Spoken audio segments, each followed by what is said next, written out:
함께 기도하겠습니다. 하나님 아버지, 오늘 사순절 2일차 두 번째 하나를 맞이하여서 우리가 주 앞에 예배합니다. 말씀을 읽고 그 말씀에 은혜를 누리며 이 하루 살기를 원하오니 함께하여 주옵소서. 예수님의 이름으로 기도드립니다. 아멘.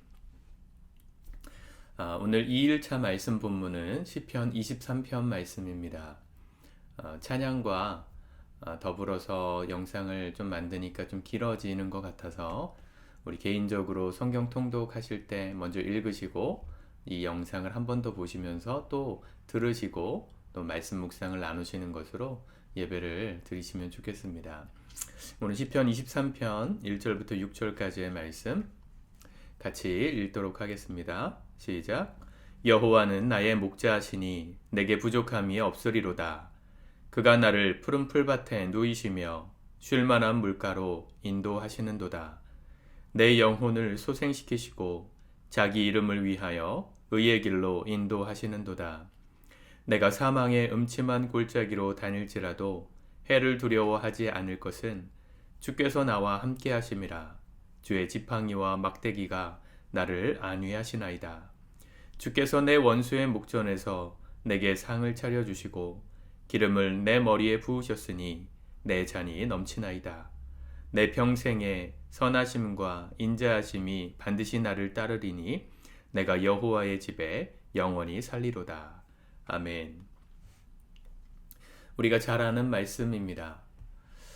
다윗의 고백인데 다윗이 고백했던 이 푸른 풀밭, 쉴만한 물가가 있는 그곳, 사실은 허허벌판의 광야입니다.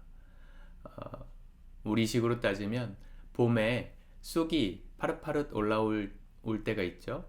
그리고 꽃이 이렇게 민들레나 이런 게 필 때가 있잖아요. 그 정도의 풀이 들판에 자라는 시기, 그게 바로 이 이스라엘 땅의 봄, 또 가장 푸르를 때입니다.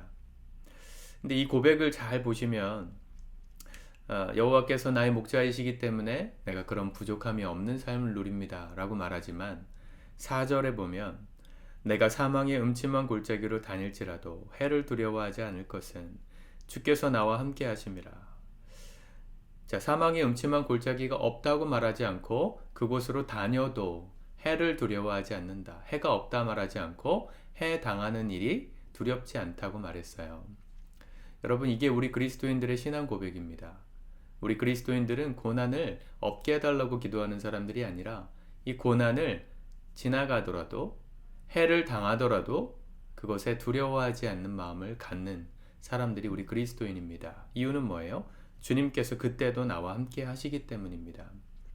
사망의 음침한 골짜기, 우리 교회 안에 지금 코로나에 감염되신 분들이 조금씩 많아지고 있는데 우리 성도님들을 위해서 기도하고 또 소식을 듣다 보면 많이 좌절되고 두려운 마음이 드시는 것들을 듣습니다. 충분히 공감하고 그러실 수 있을 것 같습니다. 그러나 오늘 말씀을 잘 읽으시면 내가 왜 이 코로나 시기에 코로나에 감염됐을까 원망하고 또 불평하고 좌절하고 자책하는 것이 아니라 말씀을 의지해서 그런 상황 속에서 내가 해를 당할지라도 두려워하지 않을 수 있는 이유를 붙드시는 게 중요합니다. 그것은 주님이 그 상황 속에도 함께 하고 계시다는 믿음이죠. 주님이 우리와 함께 하시면 해 당하는 상황 속에서도 두려워하지 않을 수 있습니다. 그게 우리 그리스도인들의 삶인데 사실은 이것은 예수님의 고난, 예수님이 당하시는 고난과 순환을 상징하는 말이죠. 왜냐하면 이 고백을 하고 있는 사람은 다윗이지만 궁극적으로는 메시아의 고난과 그분의 어떤 성품, 그분의 삶의 여정, 그런 것들을 예표하는 말씀이 되기 때문입니다. 5절에 보세요. 주께서 내 원수의 목전에서 내게 상을 차려주시고 기름을 내 머리에 부으셨으니. 자, 이게 상징적으로 시적으로도 해석될 수 있지만 여러분, 구약에서 머리에 기름을 부어 세우는 사람, 세 종류의 사람이 있다 그랬죠. 왕, 제사장, 선지자. 이 세 역할을 가리켜서 기름 부음 받은 자, 즉 그리스도 메시아라고 했습니다. 기름을 내 머리에 부으셨다 했으니까 여기서 나는 누구예요? 기름 부음 받은 사람이죠. 다윗도 물론 왕이었으니까 머리에 기름 부음을 받은 사람이지만 예수님도, 다윗의 후손이었던 예수님도 성령의 기름 부으심으로 임명받고 또 이 땅에 보내진 메시아 그리스도이십니다. 예수님께서 하시는 고백으로 이 고백 20편, 23편을 읽으면 예수님의 생애가 어떤 것인지를 알 수 있습니다. 예수님께서 3년 반 동안 공생애를 사셨던 그 모든 순간들, 물론 그 전반기 공생애를 살기 이전 30년 동안의 삶도 마찬가지지만 삶의 고난과 음침한 골짜기와 해당하는 일이 없지 않으셨어요. 오히려 예수님은 당신께서 짓지 않은 죄를 위하여 우리를 대신하여 십자가에서 죽으시는 그 순환과 고난을 직접 당하시지 않으셨습니까? 그것이 예수님에게도 큰 부담이었기 때문에 기도했지만, 이 잔이 내게서 옮겨지게 해달라고 기도했지만, 하나님께서 함께 하시는 그 믿음을 붙들고 이 믿음의 고난의 길을 걸어가셨습니다. 주님께서 내 원수의 목전에서 내게 상을 차려주신다. 원수를 안 만나는 삶이 아니라 원수 앞에서도 하나님이 나를 지켜주시고 보호해주시고 주님께서 축복해주시는, 상을 차려주시는, 칭찬해주시는 그런 삶을 살아가셨어요. 예수님은 어딜 가나 예수님을 대적하는 사람들이 있었고, 예수님을 환영하지 않는 사람들이 있었고, 그분이 전하는 복음 때문에 그분을 멀리하는 사람들이 있었습니다. 여러분, 우리가 살면서 복음을 전하지 않더라도 인생 가운데 겪는 고난과 순환이 얼마나 많습니까? 그럴 때 어떻게 이겨내시겠어요?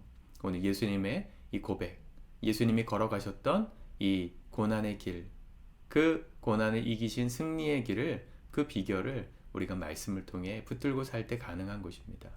예수님은 주께서 나와 함께 하시는, 주의 지팡이와 막대기가 나를 안위하시고 보호하시는 그 삶을 붙드셨기 때문에 십자가의 죽음도 걸어가실 수 있었던 것이죠. 물론 쉬운 얘기는 아닙니다. 그러나 포기하면 안 되는 이야기예요. 우리도 그 길을 걸어야 하고, 작은 예수로서 예수님이 걸으셨던 그 길을 우리도 걸어가야 합니다. 이 사순절의 기간은 예수님이 걸으셨던 그 생애, 공생애의 시간들을 되짚어보는 시간입니다. 그분이 당하신 고난과 그분이 받으셨던 천대와 멸시, 그 모든 것들이 나를 위한 것이고, 그 예수님을 닮아 나도 이 땅에서 이 고난의 길, 힘들고 어려운 이 길을 기꺼이 걸어가리라 결단하는 시간이 사순절입니다. 그렇게 걸어간 삶에 하나님 어떤 축복을 주실까요? 6절, 내 평생의 선하심과 인자하심이 반드시 나를 따르리니. 고난도 있지만 동시에 하나님의 은혜가 있다는 것입니다.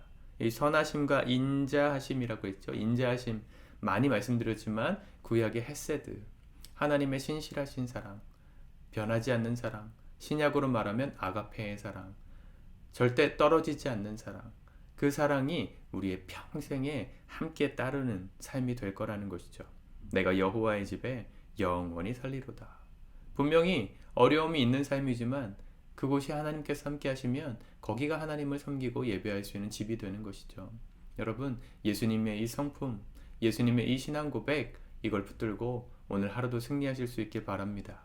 여호와는 나의 목자이시니 주께서 나와 함께 하시니 주의 지팡이와 막대기가 나를 안위하시니 내 평생의 선하심과 인자하심이 정녕 나를 따르리니. 그 고백이 오늘 우리를 살게 하는 고백이 될 수 있기를 우리 주님의 이름으로 축복합니다. 기도하겠습니다. 하나님 감사합니다. 오늘도 말씀을 붙들고 믿음의 하루를 시작합니다.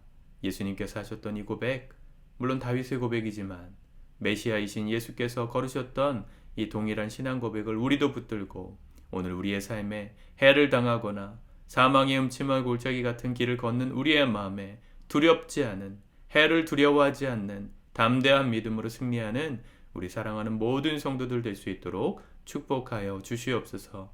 예수님의 이름으로 기도드립니다. 아멘, 아멘.